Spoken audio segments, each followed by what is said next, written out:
Good evening, everyone. We will call this meeting to order. Time is 6 o'clock. Let's please stand for the Pledge of Allegiance. Put your caps ready. I pledge Allegiance to the flag of the United States of America and to the republic for which it stands, one nation, under God, indivisible, with liberty and justice for all. All right. Number 2, action on agenda. Is there any changes to the agenda as drafted, Mr. Clerk? The only thing that I would suggest is under item 11. In that I listed possibly talking about in closed session the animal control accepting anonymous reports and the language of the proposed change to the fire codes. In talking earlier with Mr. Mahler, he suggested those don't fall under the purview of a closed session, so that would be the one thing I have. All right. I tend to agree, and I would make a motion that we just essentially put a line through the additional topics may include through anonymous reports, leave the contract with waste management, and delete the language of proposed fire codes to the end of the paragraph. Second. Any further discussion? Hearing none, all those in favor, please signify by saying aye. Aye. Aye. Motion carries unanimously. Consent agenda. You have in front of you the consent agenda items. Is there anything that any of the board members would like to have removed from the consent agenda and discuss separately? I move to accept the consent agenda as written. I'll second. Very good. And just for the record, that includes the meeting minutes from 12/3/25 and 12/8/25. All right. There's been a second. Is there any further discussion? All those in favor signify by saying aye. Aye. Aye. Motion carries unanimously. Committee reports, chairman's report. Dan, you have a committee right now? We're still doing that sewer service area thing. At this point, it's moving along very slowly in terms of, and it's really kind of focused on identifying environmentally sensitive areas. It's just kind of like not very big, but again, just to recap, it has to do with there's a study that has to be done in conjunction with the DNR, ultimately, in regard to what area is serviced by a sewer district, which would be the waste treatment plant downtown in Hudson. And obviously we don't have the facilities, but we're kind of in a consulting relationship because of the fact that we may be pulled into it at some point. Very good. Mr. Barzal, did you have a fire committee meeting? Yeah, we had a fire committee meeting at the beginning of December. Got an update on what the city is planning for their expansion to full-time staff. They are they've engaged with a consultant to kind of advise them on how to approach that and do a survey of city citizens to get feedback on whether or not that is supported. They're supposed to kind of wrap that up in the early part of spring, and then they will make a decision about the timing, or if and the timing of switching over to full-time. We have another meeting in 2 months along with the EMS, which I will be attending. Very good. Thank you, Floyd. Chairman's report. First of all, I'd like to welcome us all into a new year, 2026. Looking forward to the year coming up. I guess the only thing I have to report is, I don't know, can be considered good, can be considered bad, depending on the way you want to look at it. Nick, I'm going to defer a little bit of this report to you on the voting for our road project and how that went. So I attended the Citric Board in Baldwin last week. So basically, in short, the county has 22 municipalities that can enter for the entitlement for funding for the LBRT program for a road, which basically only gives the cost of the hot mix for the pavement for a road. Unfortunately, we were not one of the towns selected. And that was most likely due to, over the past, I think it was 20 or 30 years, they showed a percentage of which municipalities and towns got a portion of that money, and the town of Hudson had like 5.2, 5.3%. Other towns that were selected had lower, or had projects that weren't funded in the previous years or near past. So unfortunately, we didn't get that. It would be a small portion of that project. So it's not a huge loss, but it would have been nice to get that. We'll keep trying again for future projects. Yeah, and I think one of the positives that came out of that is our neighboring town has asked to meet with me regarding potential bad nights, which is obviously a road that we're all aware of that needs some work. And so that's a bigger project, so I do look forward to meeting with them.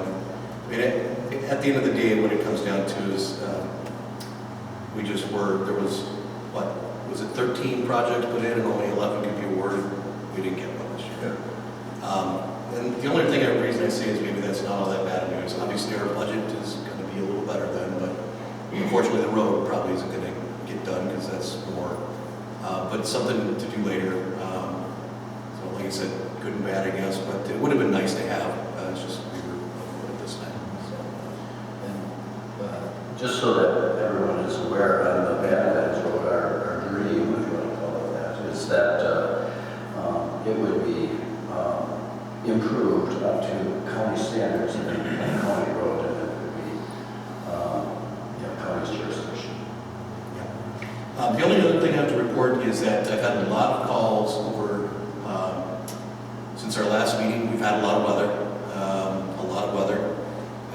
So I've been in regular contact, making sure that we get salt and everything down. And I think one of our storms occurred on a weekend, so there is potentially a little higher cost there. I was contacted today, since it's now 40 degrees, or at least it was during the day today, to see if the plows wanted to clean up the extra. And initially I thought that, sure, why not tomorrow do that? But then as I drove around during the afternoon, I saw that most of the roads were clear. So I said to hold off and only do the ones that have citizen complaints. And hopefully that'll save us a little bit too, though. So that's my update for right now. I don't really have anything else. Again, happy New Year to all you. And let's move on to the agenda then. Public comment. Is there anybody here who'd like to make a public comment on anything that's not on the agenda? If you are on the agenda, hold off to that, but don't be shy. Yeah, come on up. And if you want to just come up to the microphone, and there may be a button there, if you can push that till the light comes on. Push and hold for, there you go. There we go. And if you could state your name for us. Sure. My name is Bob Moser. My address is 986 Priester Lane, here in Hudson Township, of course. I'm here along with some neighbors that I may speak to, but the reason for my attending tonight is to express some frustration with the garbage pickup in our area. We've lived in the neighborhood for nearly 30 years, and we've had probably 29 and a half years of excellent service. Apparently some transition was going on with waste management starting last summer, and since then it's been terrible, especially recently. I sent a letter to the town board here. I'm not sure if you received it, Nick, or not, but to express some of this frustration. And as I understand it, we're not the only ones, but Priester Lane, I'm not sure if you're familiar with it, but it's a private road serving 9 residences, and it dead ends. And it is, while it is challenging, they've always managed to service it appropriately in the past. We get Amazon deliveries and septic pumping and propane deliveries and everything else is fine, but all of a sudden, within the last few months, the service has been terrible. In the memo to the township, I just cited our experiences, which maybe will give you a good example of what we've been experiencing. So Christmas week, of course, the pickup was delayed due to the holiday. So we called on a Friday following Christmas, and he indicated that our garbage hadn't been picked up. We sure didn't know it was not. So they checked further, and they said, okay, you're right, it was not picked up. not picked up due to unsafe conditions. And we said, well, it's peculiar because our recycling, which is also picked up by waste management, was picked up on that day, just not the garbage. So that they couldn't really address that. But they said, okay, we'll be there by Friday night at 6:30 to pick it up. Excuse me. Friday night at 6:30 didn't get picked up. So then we called on Monday, this past Monday, and they said they had a record that our garbage had been picked up on Saturday morning at 8:30 a.m. Once again, we assured them that it had not been picked up. And then they looked it up, it had not been picked up again due to unsafe conditions. And on other occasions that's happened, and so we didn't have your garbage out. Yes, we had our garbage out. So it's just a host of very consistent excuses and really untruths about why it hasn't been picked up. So we've tried to talk to supervisors and advise that there's only one supervisor responsible for our area that we can speak to. We've been told that twice, and on 2 occasions we had supervisors contact us. And on one occasion, the only supervisor was a male. Another case, the only supervisor was a female. So there's all these inconsistencies, and with never any good reason as to why nothing has been improved upon or what they might intend to do about it. So finally, as of yesterday, I got the name of a gentleman, Terry Miller, who I think you might be familiar with. And he, I must say, was very proactive. And we finally got our Christmas garbage picked up yesterday. Yeah, all the way up. However, garbage pickup day is today, and of course our entire street was missed again today. So it continues on. So since Terry was helpful with us yesterday, I actually called him again today and I said, can I bring your name up with someone that seemed to be receptive to hearing about this and somewhat proactive? He says, absolutely. And it sounds like he's on track to meet with the township staff sometime in the near future. And he's assured us that things will be improved upon. And he's been talking to a route manager about using a smaller vehicle because of the nature of our road and things like that. Because of that. And he said, okay, that all sounds good. So, but as part of this process, I understand we're not the only ones. And I think North Hudson has had similar issues. I'm here to basically put it on the record that this has been an ongoing issue, because it sounds like that's something that would be needed to have on record in the event that the township wished to take a proactive role and get out of a contract that I understand has recently been entered into for the next 4 years. I'm not advocating that you do that. I'm hoping that we can just work things out with them, and I mentioned that to Terry. I said, after all these years, we don't need to change, but if we have to, obviously we would lobby for it. But again, the purpose of my coming tonight is just to make you aware of it and hoping that you can help us get this resolved, because it is a significant inconvenience. And, recently we were sending home our garbage for our son who lives in another part of Hudson just as we're blown full. And it's just my wife and I, so even with that, up to the holidays, it adds up. So it's, we've made extra efforts too to actually haul our cans down now a couple hundred yards to a neighbor's house, so they don't have to negotiate the turn around, or it's been picked up for, again, 29 years. We're trying to accommodate the best we can. We're trying to be reasonable, but again, we would hope for your assistance if we want to do so. If we need to interact any further, we will. If we need to substantiate anything, we will. And other than that, if you have any questions, we have to address them, and I appreciate your time. Thank you, sir. Thank you. Anybody else have a comment to make tonight? Public comment going once. I know it's not back and forth, but can I add to that? Let's hold off. Okay. Let's hold off with that.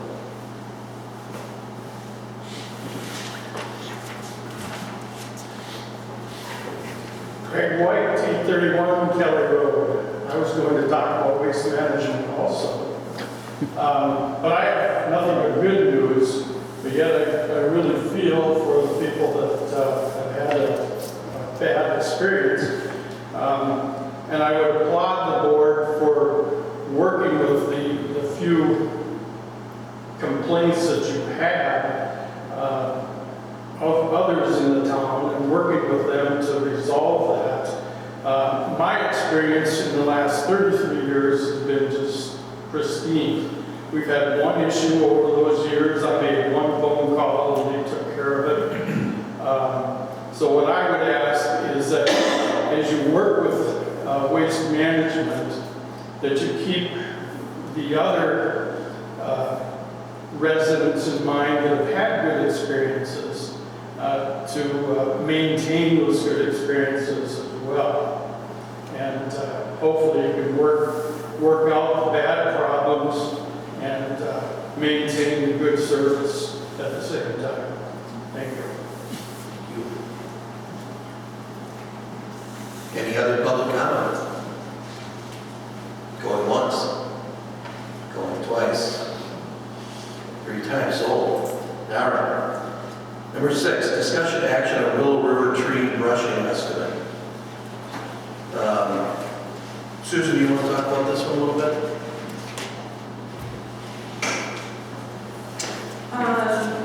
Currently, we are looking to get help on Trumbull Road, and we have gotten an estimate per se from St. Croix County to what they would charge us to brush back the worst of the worst on that. And I was approached by Willow River that they would be interested in also putting forth a bid for that project, as well as I think it's Casperson Way. Yes. And we did have a meeting prior to this. The board did deciding what kind of money we think we would be willing to spend on both those projects, clearing Troutbrook and Casperson. And with the discussion with Willow River, I also asked him to come in and discuss this with the town board. Not only those two brushing back and how they would take care of the trees, and we don't want everything just butched. This is a very quaint road. We need to take out the worst of the worst. We don't want to lose Rustic. the rustic, yes. Yeah. But besides that, we do have work that's needing to be done during the summer. And I asked Willow River if they might be interested in doing that, whether it's mowing ditches, brushing back other roads, and to try to come to the board and give us an idea of this. So I believe Eric is here and he can fill in. Yeah. This is already on good. Yeah, Eric Sherman, Florida Company, Taylor Road, in Township. Yeah, so we have a similar partnership with many surrounding communities, townships and cities. To include River Falls, St. Hudson, St. Joe Township. We work for North Hudson periodically. We've done work basically every surrounding township except the one that we operate out of. So primarily, I was made aware of these kind of, I guess, bigger projects that you guys have coming up. And I approached Susan when she was on the board and essentially said, like, hey, like, how does this work? Like, I know you guys use the county, like, how do they charge, how do they whatever? And I know, talking to Nick and I think it was John, I think, asked them to send me an older bill, just or a previously paid invoice, just kind of figure out what they charge and how they charge. And looking at that, I think they would both agree that I'm basically French. I don't know how you could really make sense of the invoices, but also understanding they pay or you're charged by per person based on who that person is in the rank or however that works, per truck, per piece of equipment, per chainsaw, all that stuff. And then on top of that, you also pay for the benefits and everything else. There's just a lot of hidden fees, I guess, in what they charge. And honestly, I couldn't make sense of what an actual hourly rate was for them. So I was trying to kind of like figure out what that would be, and I couldn't figure that out. But what I did provide for you is our hourly rate. And what that gets you essentially is guys that do this for a living. We don't work on roads during the summertime and then go, you know, try to take care of trees in the wintertime. We have crews that all they do is tree work. We have equipment specifically for that. Again, I don't know what their hourly rate even comes out to, but I can pretty well guarantee that what we get accomplished in an hour is probably twofold what they could get accomplished in an hour. And not documenting them or their work ethic or anything like that. They're just, A, they're not trained for it, and B, they don't have the equipment that we have. So we have equipment that's very specialized for this kind of work. And then on top of that, we also have certified arborists that do the work. So both on the ground and managing.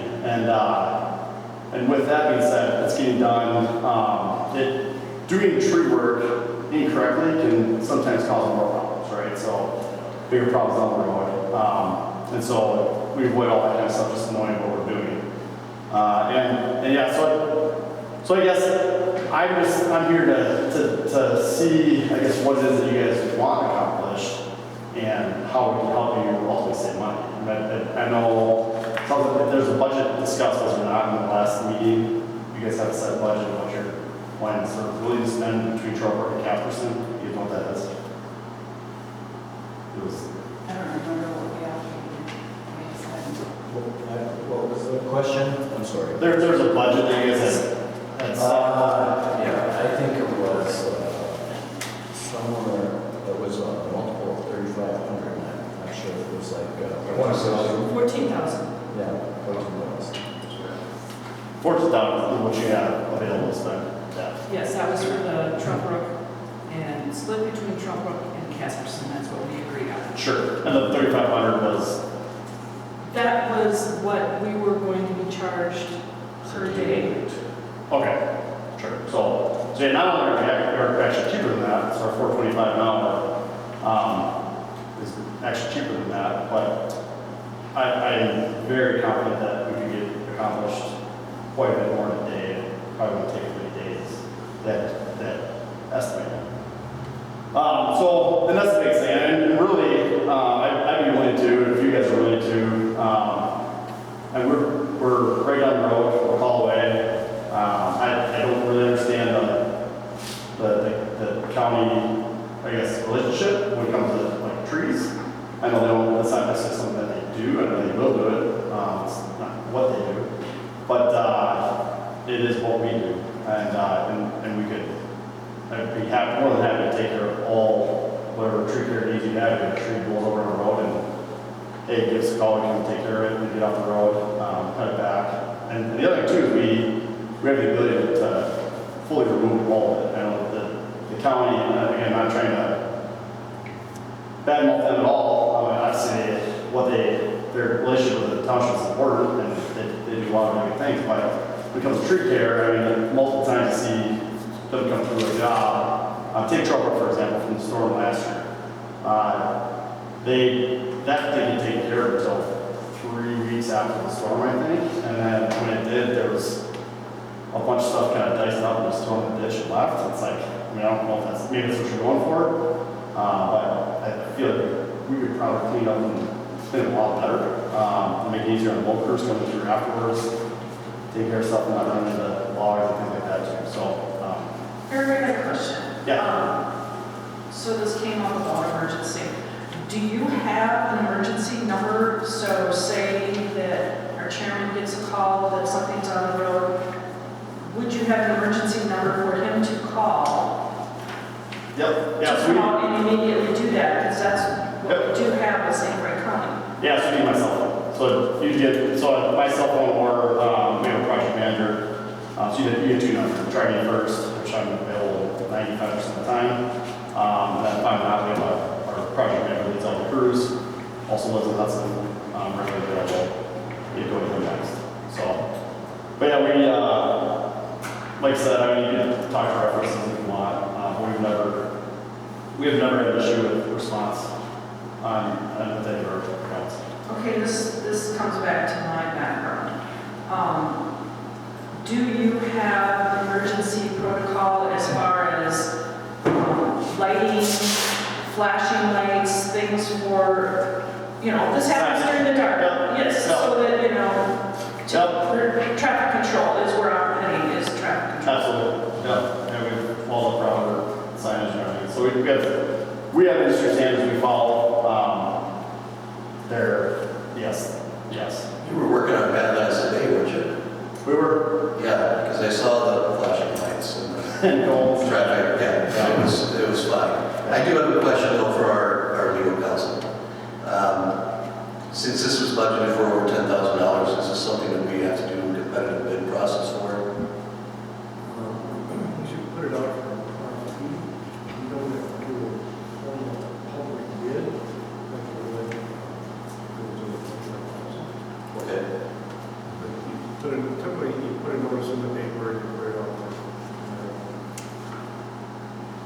Yeah, I just, And you don't have to do that if you're hiring a company. right. And I guess I was just concerned maybe that we were going a little too fast with I don't want to skip a step. I just want to say that, our businesses in our township are very important. They're an asset to our town, and I think that whenever possible, we should use our business to support our people. But I do think it needs to be open for some sort of process. And so I think maybe, given what I heard from Mr. Muller, I think maybe we should at least put that out there in the paper. From what I'm understanding, we wouldn't have to put that bid out there except for those two projects. Would we have to put the bid out there for ongoing? It depends on what the project is. You can put it out for just those two, that's fine.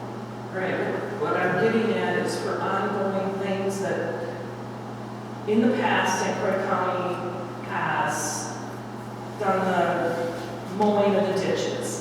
We run into a situation where we're checking roads and say, you know what, this needs to be brushed back. And we've used St. Croix County for that. Would we, again, have to come up with bids throughout the year for those type of projects if we would hire someone like Willow River to do those projects aside from these two big projects? If you want to hire someone sort of to be your go-to company for a year, on an on-call basis, then you should put that. So what we have in our surrounding community with your surrounding townships and cities is a 3-year contract, not a good contract, where we're just taking care of all that work. Is it exclusive? Yes. So I guess that if we're into a 3-year contract, we might be over $25,000. But then it's considered a public construction contract. I don't know if they're constructing anything here, maintaining it. That's the gray area. Right. Is it a service contract, you don't put engineers on it, or attorneys on it, or a maintenance contract, as opposed to public construction contracts. Paul, I'm gonna move this over for you to speak so we can share. Whenever you're here, I'm having trouble hearing myself. Right. So you would for a maintenance contract? Not typically for a maintenance contract. Because that's what I'm foreseeing, except for the two Trouble and Casperson. Everything else would be on maintenance. And it just depends on, from the town's perspective, I guess you want to get the best bang for the buck. And put it out to bid and see who you get. I have a couple things. So part of the reason they are leaving the logs on the road and some of the wood is people like it. It's like hitting gold, and they know that when it's in the ditch, they can go cut it up and take it home. Sure. So I don't know if I personally want to change that, because we've done it before, and I know a lot of people that have. Yeah. The other thing is, Nick, We I don't know if have, you... not sure, we have giant piles of gold that you can steal from. Oh, Just give me a call. I will take you up on that. Yeah, for sure. And the other thing is, can we just, to cover all our bases, I mean, I think this sounds more streamlined, more specialized, and like a better deal, but is there any way we can go through old invoices from like tree removal and kind of just get an average I price mean- from them? Yeah, I mean, we pulled a couple, John looked at them, but like Eric said, I'm sure it makes sense to the county somehow, they have a system that does it, but it really depends on, all right, is, a more senior guy out there that's at, I think the one I saw was plowing, was what I looked at today. Some guys are at $53 an hour is the rate, some are at 22. I know Rich going getting an average would make sense. Maybe it would be helpful, but Maybe the county. I guess I would, for us. possibly. I know there's Julia, the county's pretty good with bills there. But I think, in the email you said this, just from a budgeting standpoint, if you can plan that it's $4.25 an hour, that's your set rate, there's no change. Okay, I ask a question on that though. So I think the county number we were looking at was $3,500 a day, but that was, for whoever would be out there. Right, And that would be like, I would expect nobody working all by themselves. right. This one looked like it was $4.25 per employee. No. Okay, it says. Per hour. Per hour. Okay, hourly rate, variable per employee, $4.25. That's what they're That's saying. the crew rate then, not the per employee rate. If you look at your, that chart, so the variable per hour is under St. Croix County. So St. Croix County is the variable rate per employee. Yeah, okay, I see what you're doing, you're trying to compare, what they're doing. Yeah, put side by side for you. Okay, so what kind of crew do you have out there for $4.25? So our average crews are, would be less than this. Would be three-man crew with a loader, loader is the big gravel truck thing, or chip truck and chipper, depending what's needed, with a dingo and a bucket truck if need be. So that's the other thing too that you don't see a whole lot of. Looking at Casperson, for example, I don't really know what the scope is that you guys are trying to accomplish there, but you've got a whole pile of trees that are kind of overhanging, that need to get basically trimmed, not necessarily removed. And you can trim the trees much quicker than you could than removing the entire tree, and then it doesn't warrant an entire tree removal. Yeah, that's actually a good point, and that's how I think we want to think about a lot of it, because we've had people come in and talking about how, people on Trump Road were skidding off the road and hitting trees in front of their house, okay? And then I said, well, we can take the trees out, and they said, no, don't do that. Yeah, so we also have a bucket truck, to reach out to prune the trees. The issue on that is that, that's one way, just like Priester is over here. It's only got one outlet. And so, if trees fall over it, then now the road is blocked, and if there's an emergency, nobody can get to that person. For sure. That's the concern. So we want to make it just so that, there's the likelihood of stuff falling into the road is reduced. That's a suggestion, okay? That's what we do a lot of that. Yeah, so what I was getting at is a lot of that work can be done from a bucket truck, and it's less invasive, less expensive. You don't have to remove the entire tree.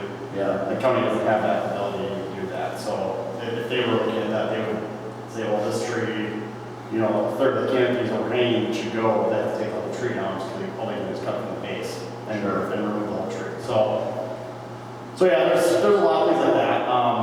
And again, there's a lot of that goes into the kind of efficiencies and the fact that, regardless of what that hourly rating comes out to, if someone could decipher the code, I don't know if you could figure that out. Even if their hourly rate was half of ours, I would imagine just with our efficiencies, we would make up that difference. So I think one of the issues is your professional opinion in terms of what kind of tree is actually dangerous, because if a tree is leaning at 10 degrees, maybe it's not a big deal. Once it gets to 15, it gets loaded full of snow or something like that, well, then now, Yeah. And so we don't want you to just kind of go through and trim everything down. We want you to basically just focus on the stuff that's really triage type stuff. Yeah, so we have certified future successors as well on staff. So it's all, again, it's all part of like, this is what we do kind of thing, not just like, oh, we got time, so we can get this done. You know, which is kind of, not trying to battle the county, it's just that's kind of how it is, right?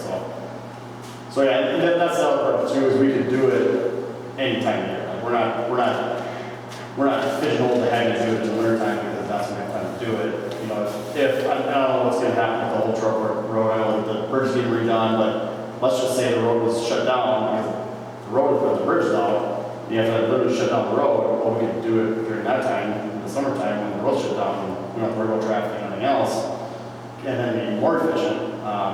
You know, spend less of your money because we can get more done today because we're not having to control traffic and whatever else. So a lot of other things like that too, but yeah. So I think we can, ultimately I think we can save you a lot of money. But I appreciate you coming in. Just a couple comments. So the county did approach us and offer some free tree removal because they were doing some training. So obviously with the county, you know, doing it, that's going to pop up from time to time. So there will be that opportunity for training. We certainly accepted it on Dropbrook. I haven't seen how good or bad of a job they did with that training. You know, again, You got a lot of logs in there still. yeah. Well, I'm probably sure there is. But I think my final thought on this is I think that we have to at least put the RFP in the paper for the project. And I think if we're going to make an ad, we should put an ad for the service contract too. You know, just to see if anybody else is interested. Who knows, it might even be more competitive.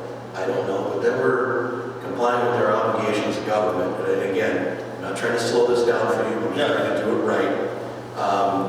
Because I do treasure our businesses in this township, and to me, it's really old slogan, you know, shop local. But, you know, I think we should do it by the book, and so I guess I'd entertain, unless there's more discussion, I'd like to entertain a motion to go forward with the RFPs for the project and for a service contract to be published in the paper, then we revisit this when the appropriate time is passed. So if I could just mention one thing, one issue, I mean, I get it, I totally understand that, and I support that, but I now have my number sitting out there. Anybody that comes up to give a competitive bid, be like, oh, well, that's what they're at. So that's my only concern about. Don't worry, we'll give you an opportunity to rebid. Yeah, right. Now that everybody knows where I'm at. All right, well, thanks for coming in. So I guess it's, like I said, I think some motion along that line. I have one more question. Yes. So your contracts with the surrounding towns are exclusive. Would you be open to, like, if the county had a training day that they would give like a week of training, would you accept that if it's, you know, kind of negotiate, but understand if we went with you that Yeah. it would be I mean, contract? we pay taxes, right, in this township. We want the town to save money, so, yeah, no, absolutely. I mean, it's Great. Thanks again for coming. You bet. Thank you. So board, what say that? Can I just say so moved? So you're making a motion based on my suggestion? Yes, So move to make, put together an RFP. yes, for tree removal and maintenance in the town of Hudson. Yeah, I second that. All right, any further discussion? Hearing none, all those in favor signify by saying aye. Aye. Motion carries unanimously. Oh, did anybody want to vote no? I thought I heard everybody vote no. That's why I had to say that. But, okay. All right. Discussion action on TA Hudson liquor license. So anybody here from the TA? Okay.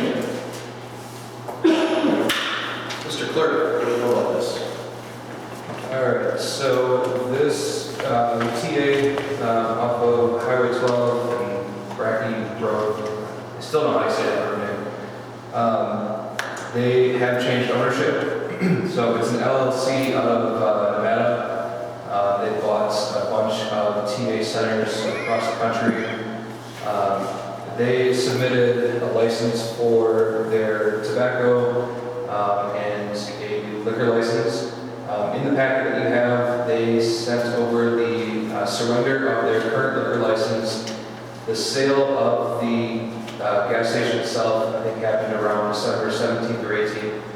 So effectively from that day, they have not been able to sell liquor, but I did process their tobacco license. With board approval tonight, they would then get their license effective tomorrow.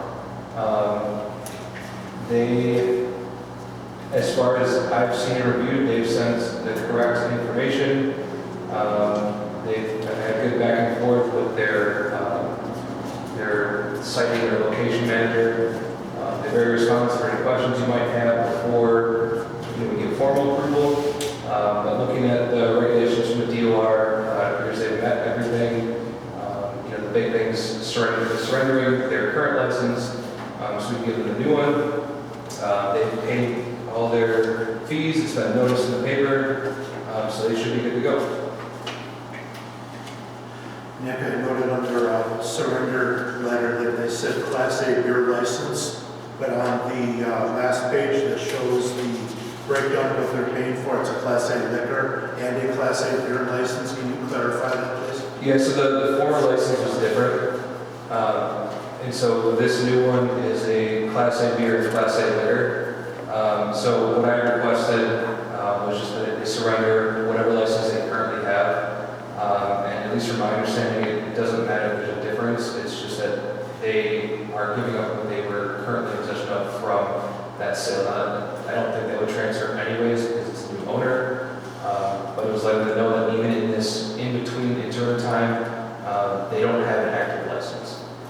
So beer and liquor licenses aren't a separate account, it's still just one license, whether it's for beer and liquor or just beer? So I might make a fool of myself here, but from what I've heard from other clerks is that Class A's didn't have accounts. I would look at the records that we have, and it seemed that we're okay with giving this one. But please feel free to step in and correct me if that's not the case.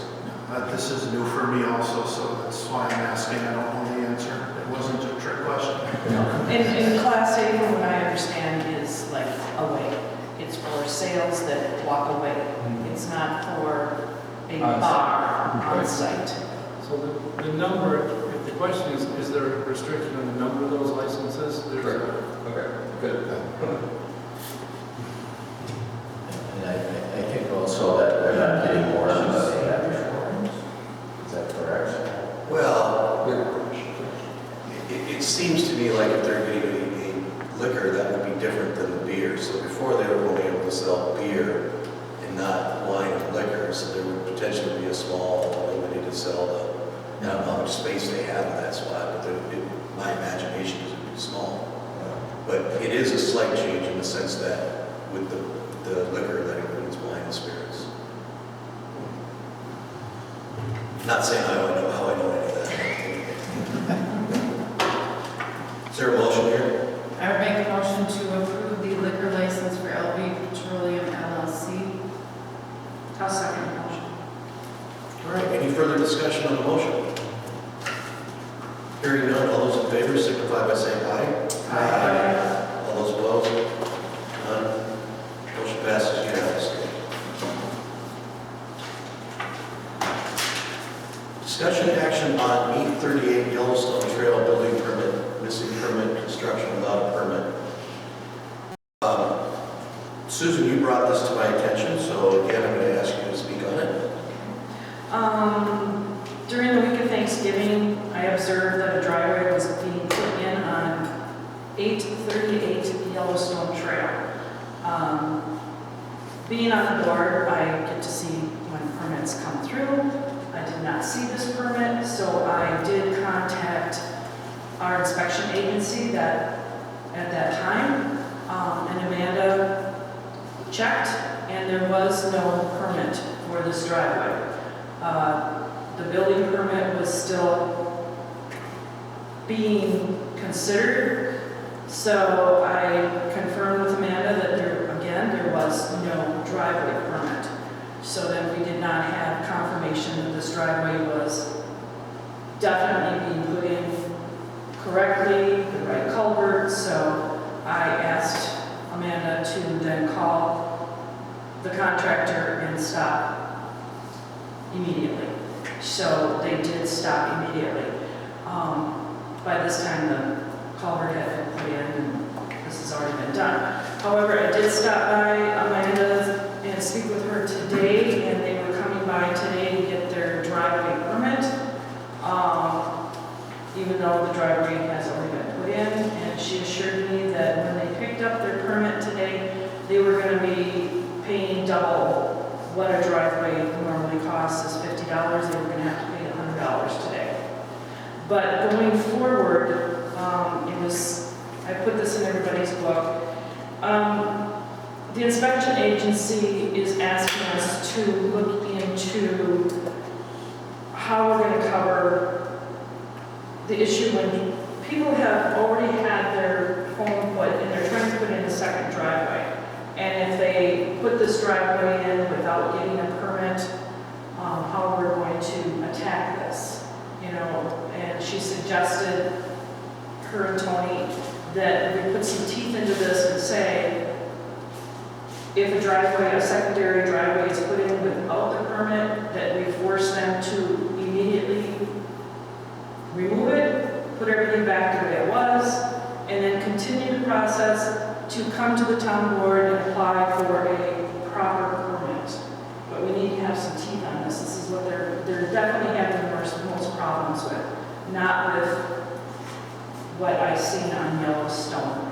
That has been, that was small in between, but we still need to be aware that, I don't know if our wording needs to be different, that people understand you cannot continue forward on anything without a permit, whether it's your driveway or your building permit. And we don't have that same problem with our developments because that's all taken care of on the driveways through St. Croix County.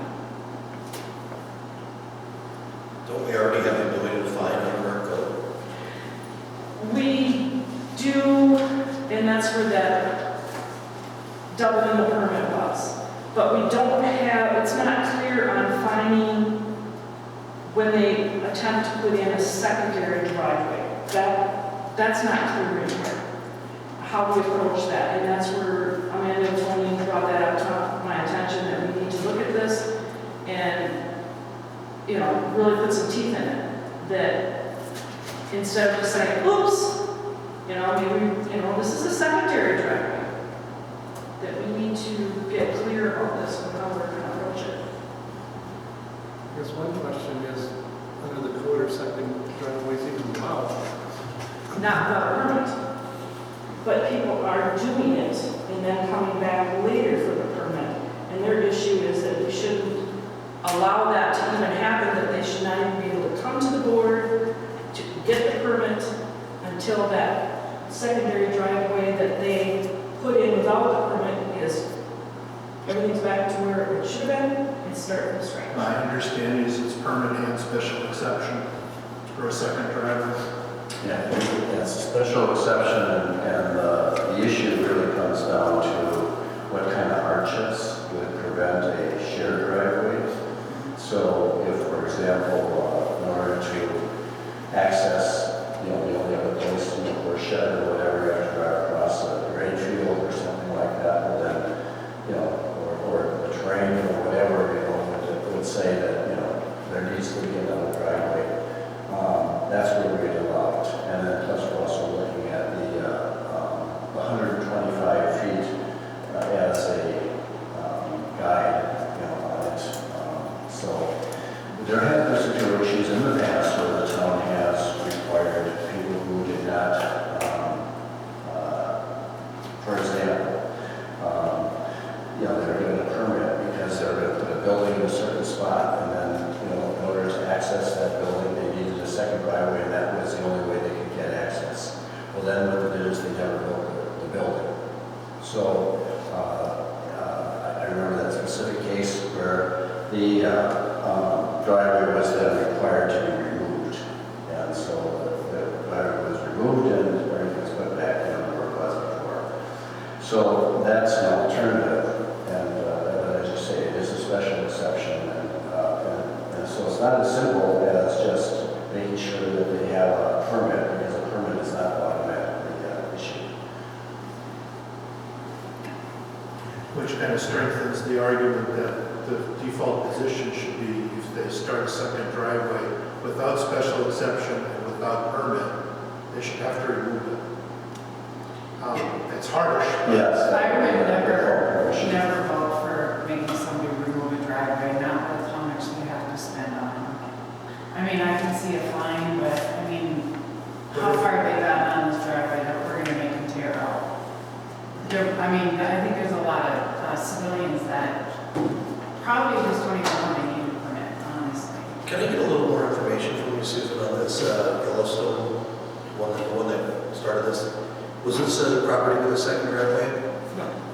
So this was a new construction? This is new construction, which you still need a driveway permit. And they did not have a driveway permit. I'm not saying tear this driveway. This is an original construction. This is a whole different animal than the secondary driveway. This was an original driveway for a building for a home that's going to be constructed, but they got the cart ahead of the horse. They had not been issued the building permit. They had not been issued the permit for the driveway. It had been discussed with the building permit where a proper position would be for that driveway. Okay. And the reason I was trying to get a little more information is to figure out which category this particular one was in. But also, I guess I make an observation that, citizens have the right that's allowed by code, and if they put something that's not allowed by code, they just don't have that right, even if it costs them money, and they spent too much or whatever, or it's a hardship to remove, they don't have the right to build without the necessary prerequisites. So, I think that unless there is a granting of a permit, the immediate remedy is you did something you were not allowed to do, and you've got to remove it. I mean, that's my thought of it, because they didn't have the right to put it in the first place under those factors, right? So, Paul, what's your, I mean, can we... We're talking about two different issues, totally different issues. Well, they're both the same in the sense that somebody built a driveway or didn't have permission to build a driveway, right? I mean, whether that be the Yellowstone case or, in the hypothetical of a second driveway.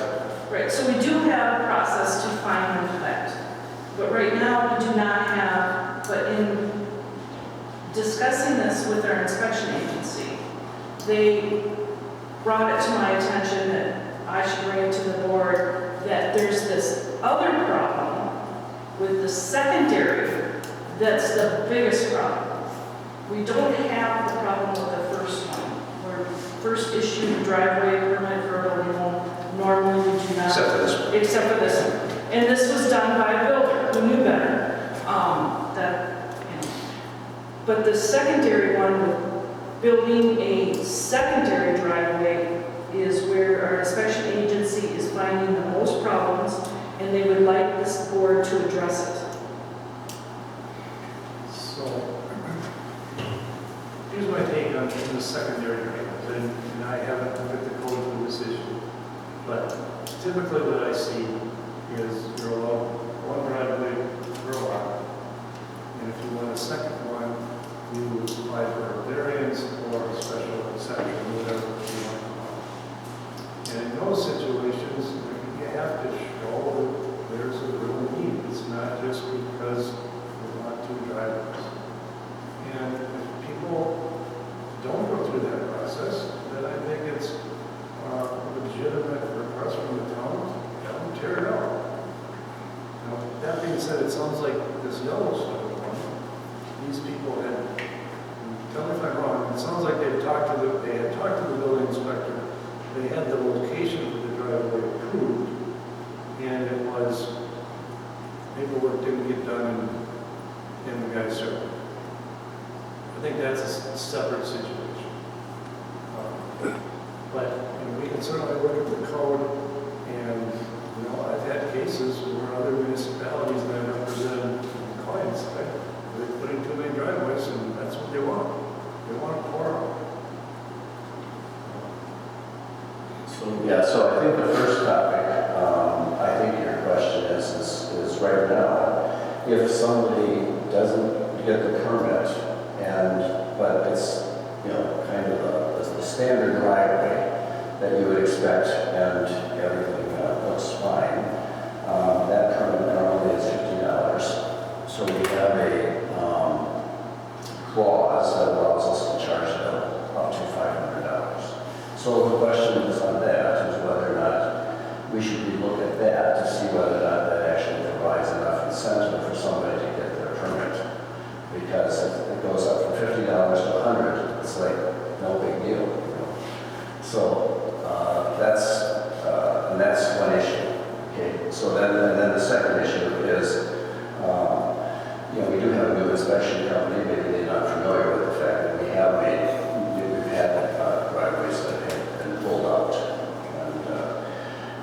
But I do think, to Rachel's point there, I think it's good, to make sure maybe we do PA announcements of some sort that, to remind people, to get permits, for driveways, a second driveway, because they're not automatically permitted in their special exception on our webpage, that kind of stuff once in a while. So people are informed, but, to your point, Mr. Chairman, if it's not allowed, it's not allowed. So.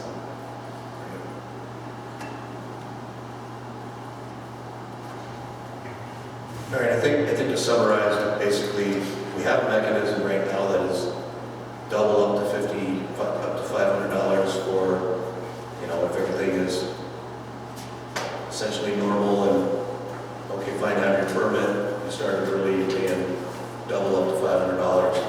The question is that enough teeth? I would say it's not. I mean, what's the difference between $50 and $100 really these days? It's half a load of groceries, so I mean, I don't think that's a good deterrent. But on the other hand, I think the bigger issue is if we're talking the double, second driveway where there's a whole process that's being ignored. I think we already have the ability to take that out, and it's probably just a matter of Mr. Clerk maybe drafting a letter with my signature at the bottom and send it to our building inspectors and say, hey, you got to let us know if this happens, and we'll take action. And I'll be happy to sign that and get that forwarded on. That'll clear it up with the inspector. So, and I think the final point, to Dan's point, we have the ability on our website to just send out periodic hello newsletter kind of thing, and just remind people that second driveways aren't allowed without a second permit. But if you intend to do one, there's a process to please follow. So, is there any other action you think we should take on number 8? It may be a good idea to, when we're going through the ordinance, to define what a driveway is. I did not look at that specific ordinance today, but, like an access road, a farmer wants to use a truck back on the field and cuts himself out of a thing wide enough for his truck, put some gravel on his driveway, then it might be good just to define what a driveway, if we're going to look at the ordinance anyway. And it's not uncommon to see exceptions for farm access. So we need to figure out, So that would look at the ordinance. We have, Rachel, not that long ago, created farm access. We've had people in our township come in and ask for access, such as that. The only place that we cannot get access is Highway 12. That's because the county has cut that all off. Not even farm access. Part of the issue is the Wisconsin Department of Transportation has guidelines and concerns about access. Too many accesses resulting in greater accident frequency and so forth. So that's a big part of the concern. I think we just need to make it really clear to people what's expected, what the standard is, and the action we should be taking. That's my opinion. Any further discussion on item 8? discussion, action on amending the maintenance agreement with the City of Hudson pertaining to Stage Line Road. Let me start that there was a planning commission meeting last night for the City of Hudson. I did take the liberty of watching that. I didn't attend it, but I watched it, so I listened to the debate, to the discussion that was held on it. One thing I learned is that our clerk had been in contact with some folks on that stage line, so why don't you go ahead and update us? Well, I was going to see first, the name escapes me, but is anyone here from City of Hudson? Public Works? No, it's not you, Greg. Okay. Because I did invite the Public Works Director just to be present just in case. But basically, there is a very small stretch of Stage Line Road that we have a maintenance agreement for that's in your packets. In one of those small sections, there is a kind of triangle piece of land that is being developed by the City of Hudson, who owns the land into 38 units of multifamily housing. And the developer had reached out, and because it's going to have access onto our part of Stage Line, they wanted to loop us in to see, be present for, the construction of that access way as it's going to affect traffic. They have a pre-application meeting kind of planned in the works with the town engineer, but depending on, if we change the maintenance agreement there, they might not even need us, or the town engineer. In talking to Paul, a lot of that part of the road is city traffic anyways. Really our stretch there just connects us to O'Neill Road and the neighborhoods to the south. Not really my place, but just kind of looking at it. This is going to be a city development with all city residents coming in and out of that entryway using that section of road. Maybe it makes sense to look at that agreement again and have them take a little more responsibility for that, which could also be looking at the traffic effect of their entryway. Was there I heard at the meeting that there was some thoughts of annexation of some sliver that we have. Is that accurate? So I was going to believe that it was already the city's property. Okay. Are we talking about that old 35 and the Stage Line box somewhere, or what are we talking about? It's a very small sliver. So, and some of this is maybe my. Okay, sure. If you can shed light, Mr. Attorney, I appreciate it. So, there's a lot of stuff going on here. Yeah. So, the city has been annexing over the years. And, there's, I don't know what the name of the development is, but there's, I think about 5 acres there. You look at it, it goes down into a hole, horizontal freeway on one side and Stage Line on the other. And their access on the Stage Line, which is a town road, so they're going to need a permit to access our road. They're also going to have to do some construction to bring utilities down and hook up. So there's going to be work on the public road and the public right-of-way. And this section of road has been improved. It's 3 lanes essentially. And the section below the hospital has been improved. But it's that middle section from the hospital up to where the new development is going that's still town. It's really not town. It's really not town residents too much. Ideally they take it over. But the problem is that all the area up on the hill from the hospital there, all those residents are in the town. And the only connection between that piece of the town and the town land to the north is now a little piece of land right there across the freeway. And per state statute, you cannot annex and create a town island. So that's why still is a piece left after this annexation that's already happened, I believe. So there's still that connectivity. So that little neck there, just west of O'Neill on Stage Line is what we're talking about, contains the isthmus that allows us to continue. Yeah, and, you know, when this came out, the developer wanted to get a permit, and I just thought to myself, well, all the traffic is city traffic. Let's maybe an opportunity for the city to take over more responsibility for that remaining section of it. So maybe I raised a big issue, but I was just thinking that now maybe the town should readdress it, just because the maintenance agreement has been in place for a long time.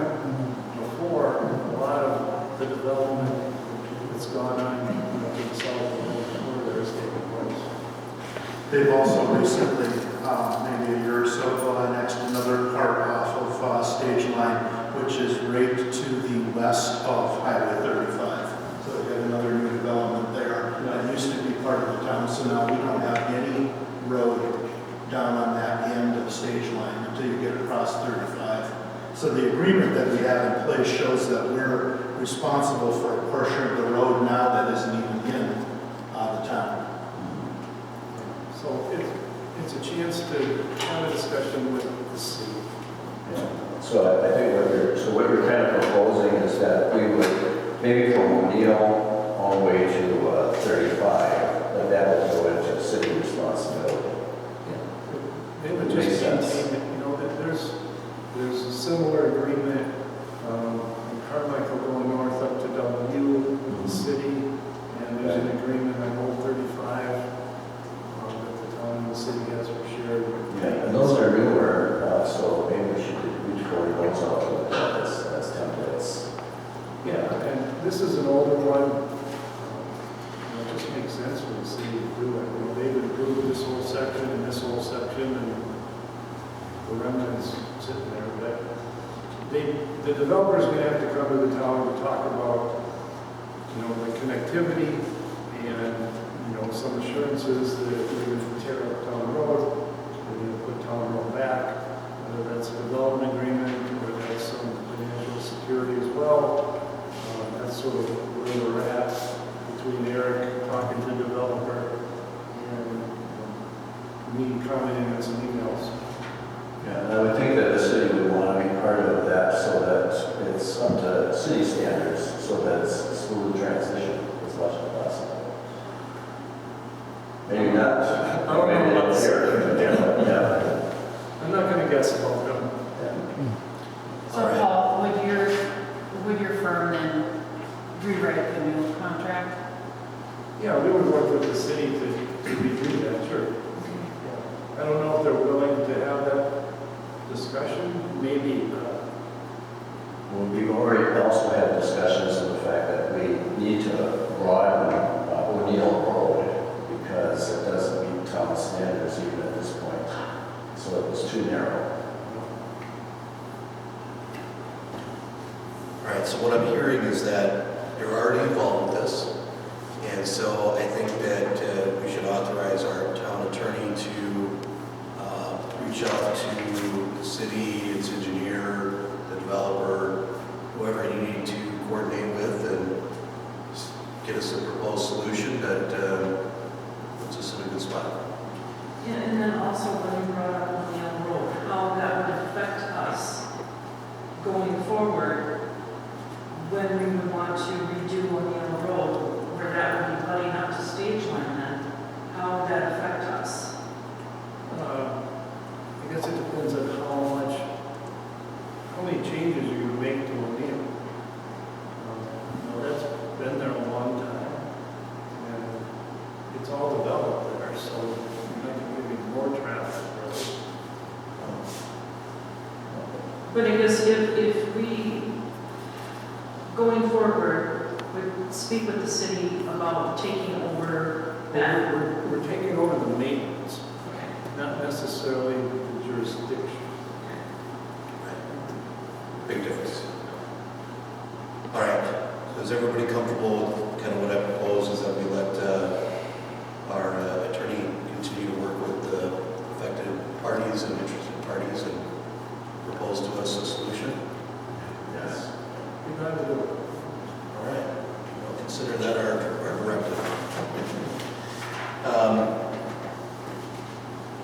10, discussion action on AV capture all video services estimate for meeting audio and visual. Nick, take it away. Sure, just real quick, do you need a motion on that last one or not? Now, we've reached a consensus. All right, well, this one, thankfully, the OWL works as of today. Don't know what happened or changed, but plugging it, replugging it, changing some settings on the laptop, made it work. The camera quality seems to be nice. Microphones are still kind of hit or miss. And thinking about it, listening to the videos, honestly, I think a lot could be done with soundproofing in this room too. These little squares, while I've heard they're expensive, really don't do anything. Also, the floor in here, instead of a low pile carpet, doesn't help with any sound dampening. But in past meetings, you've asked me to look at other options for audio and video. And right around that same time, this AV Capture-All had kind of solicited to see if we were interested in anything they had. Kind of seemed, really good coincidental timing. I sat through a demo with them, and mainly what they are is more of a meeting management system instead of a AV provider. Now, they did recommend, upgrades to our mics and cameras that would be bought outside of them and would be compatible. I don't see a reason why the current setup wouldn't be compatible, but that's not my lane. Maybe we could solicit some outside help for that. But the big thing that AV Capture-All does, and Dave looked at this too, their website is pretty interesting in that they would run a meeting kind of like what's being projected here in a smaller window, and with it you can have side-by-side the agenda that you can follow line by line through what you're going through. It also has the ability to timestamp when things are talked about. So we're on item 10. On the back end, I could go in, stamp that, all right, at 1 hour and 15 minutes, we started talking about this. Boom, click, hyperlink right to that in the video. It also has any other documents you have can be there. It has a breakdown on that sheet for you of what packages you could get. I think you could get away with basic. With maybe some add-ons of, did yours have all my crazy scribbling on it? Yes. Okay, great. So I highlighted some of the things that would be nice. Yours probably come up brown. But on the bottom, there was the option to add on recorded media and closed captioning. Currently, with the way Steve does the videos, before we relied on Zoom, the closed captioning is a huge help for me, looking back at minutes. But I also use closed captioning on just about everything else in my life. I kind of like it. I think it's nice to have, but it's not part of that basic package that we have. There were some other things, the difference between the Plus and Premium. Just looking at cost, I really don't think we need all of those features. But it creates a meeting library that we would have like a link to for the town. And I would encourage you to just Google it, pick a random city, just look at one of their meetings. Granted, the audio and video, it's not something they provide, so it's what that individual town has. But the whole setup of it itself is just very neat and well put together. I've looked at some other towns around us. Some are doing similar to what we're doing. Some have something where they can embed the video right into the website. I think this is, a good alternative, and it seems to be an option. Thankfully, if that all continues to work, that saves some money on buying a new camera. I do think hardwired mics might be a good way to go as well. Our mixer should support that. The difference being with hardwired mics, you're going to have a lot of lines running across this room. Thankfully, it's really just us in here, the plan commission, and there isn't a lot of cross-traffic through here. I would also maybe consider, see what your opinions are about soundproofing. I did not get any quotes or estimates for what that would cost to do in here. I think a lot of this was the ARPA money that put these pads up there. But maybe getting some bigger pads to be on all the walls to stop some of the bouncing, and maybe upgraded mics that help perhaps sound a little bit more, that don't maybe cut in and out. It's just things to consider. I was impressed with their meeting management, and that's really all they are. They do have support behind it. This wouldn't be a one-stop shop to get your camera and audio, but it gives a professional look to all of our meetings. Thank you, Nick, for looking into this particular one. So if I recall, that I was the one who was getting frustrated with the audio visual, and I asked this to be put on the agenda a while ago. My initial thoughts were, I can see the owls working now, but I swear it magically stopped for about 3 months. And it just, because the little lights that look like an owl were not on, even though it was plugged in and everything. So I don't know why it stopped, and I just feel like we need something that is,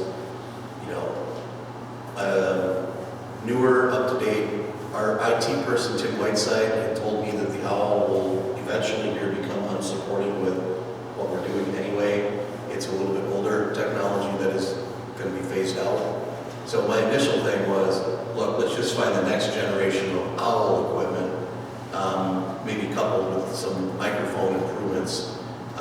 We obviously have TVs already, so it's not that, but the acoustics are bad, but I think that's in this town hall, but I think that's a different issue for a different day. In bringing it up, I just wanted to make sure we have the ability to record the meetings.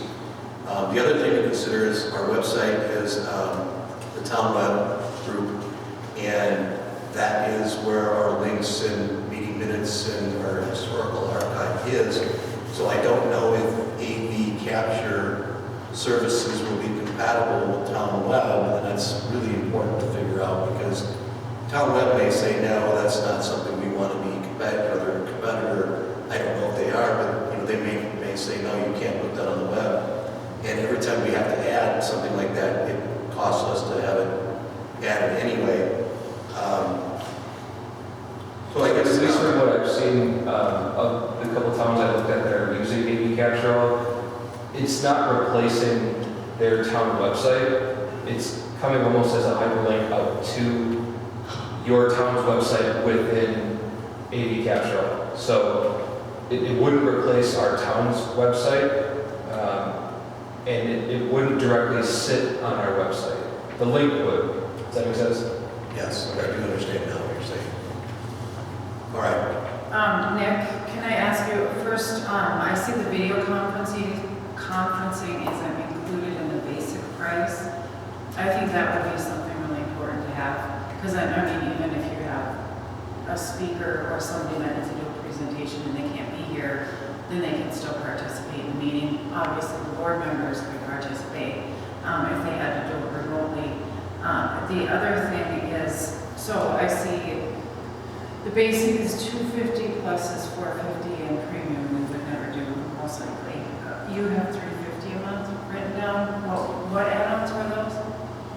Was that the basic plan plus add-ons? That's the basic plus the one optional add-on. The closed captioning? Yep, the recorded media closed caption Okay. and downloadable transcript. So that could, in theory, help with minutes, depending on how good that capture of that audio is. Now, that would also mean that verbatim is likely picked up. So I know that's not typically what clerks do. I know I'm wording, even though I've said I would not be. I guess it's just a creature of my past or habit. But minutes do take a lot of time. They are one of the things that I don't look forward to doing, but that's in part because of the quality of our capturing so far. If we had better capturing of it, that might help speed it up a lot. Okay. Can we find out how much the video conferencing fees would be? Yeah, absolutely. Thank you. I think most things are, where is that one that's on Down towards the bottom. conferencing? Just above support. It looks like in the add-on, this was $100 a month. Yeah. Conferencing down at the very bottom. With respect to the new camera system, Nick, what options did you look at there? Yeah, so the one that, at least AV Capshaw recommended that would be compatible with what they have on the side. It's the Logitech Rally Cam. I've been in a bunch of conference rooms. That one is really popular. And it's $1,400 from the website itself.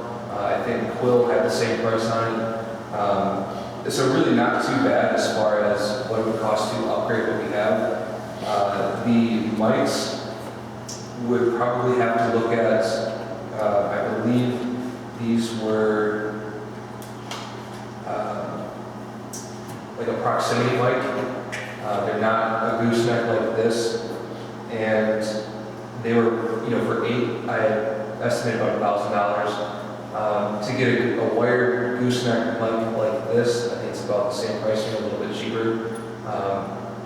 Again, not having a tech background, the proximity, there's another word for it, I think Dave, we talked about. Omnidirectional. Yeah. So because there's not that on here, this might be the, I can't remember which one I wrote down, but the omnidirectionals are good for like a theater, right? Because they can pick up all four of you right there.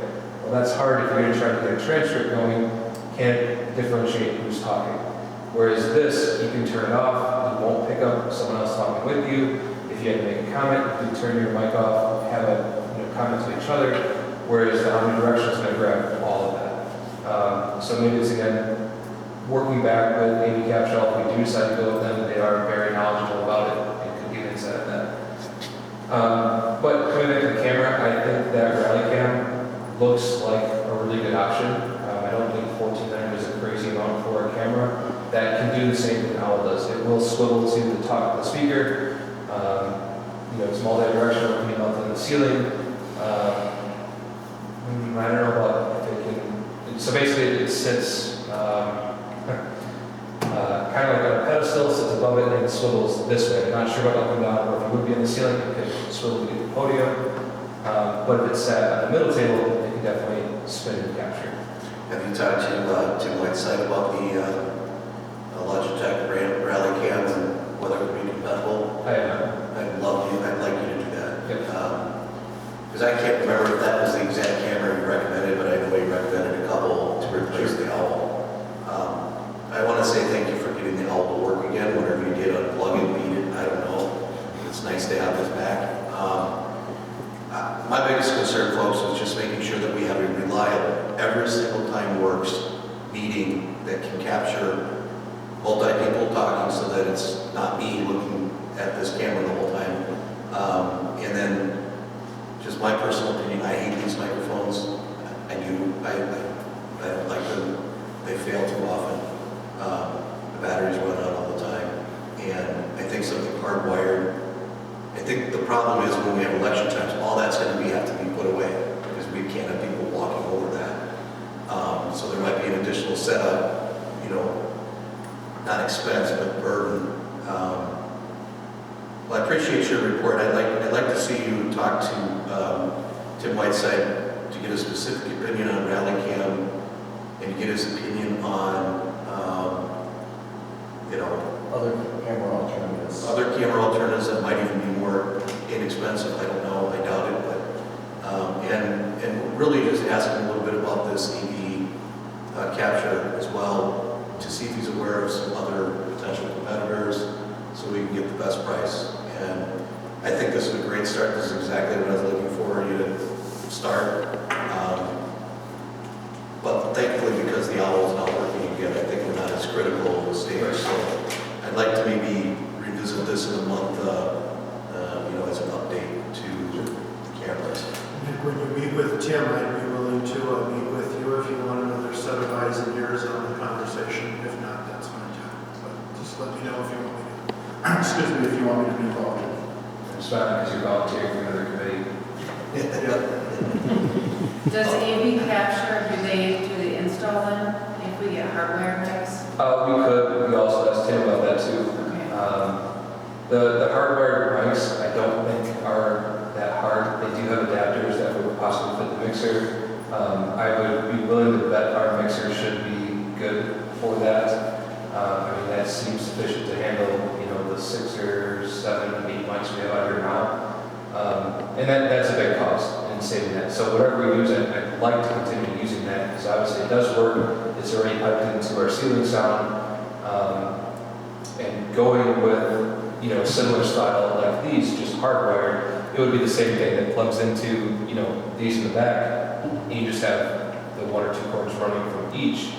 And we could get the cord covers and whatever, keep it, but really, short of someone walking through here, or when you guys get up and leave, there isn't too much that's going to be in the way. As far as tear down, it's plug and play, so it shouldn't be too bad. So you don't have to deal with like drilling holes in here and installing mics? I wouldn't, because I would probably not make it permanent. It would just be cords and cord management. We could give it a clip along the edge of the desk so it wouldn't even look nice, so. Well, let's consult with our IT guy, and if you want to have Dave help you, that sounds like a wonderful idea. I appreciate you taking this first step, because I was worried that this thing was going to just never work again. So, with that, what else is on our agenda? Well, we have now a point where we were to convene in closed session. So I think that we need a motion to adjourn the closed session portion, and a motion by roll call vote to go into closed session. So make a motion to close the public hearing and convene in closed session. Second that. All right, roll call. Well, that's not I'm going really- to change that, that's not a public hearing. Thank you. Oh, did I say, I'm sorry, public meeting. I apologize. With that amendment, is there still a motion and a second? Yes. All right, roll call vote. So this is just a close, and then I need a motion to convene in close. No, we need a roll call vote to Go go into- to closed session. Okay. Supervisor Foster. Yes. Supervisor White. Yes. Supervisor White. Yes. Supervisor Barton. Yes. Chairman Pollard. Yes. Hey, do you want me to see if Dan will drive me home? Because he literally is to drive my house. I can do that. Thanks, Dan.